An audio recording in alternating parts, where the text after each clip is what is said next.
नेपाळमध्ये दबा धरून बसलेल्या निलेशला पोलिसांनी कसं पकडलं आणि त्याच्या मुसक्या कशा आवळल्या तेही पाहूया। 25 मे रोजी निलेशचा दिल्ली गोरखपूर दरम्यान खासगी बसनं प्रवास त्यांनी केला। तांत्रिक तपासामध्ये निलेशचा दिल्ली गोरखपूर प्रवास हा उघड झाला। सीसीटीव्हीच्या मदतीनं त्या बसचीही ओळख पटली।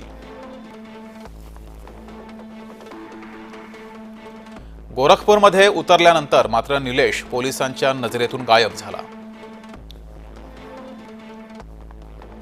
पोलिसांकडून 3 दिवस विविध सीसीटीव्हीचं निरीक्षण केलं गेलं।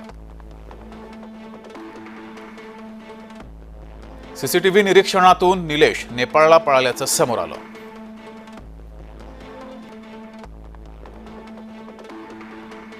मे रोजी पिंपरी चिंचवड पोलीस भारत नेपाळ सीमेवरील यूपीच्या सोनोलीमध्ये पोहोचले।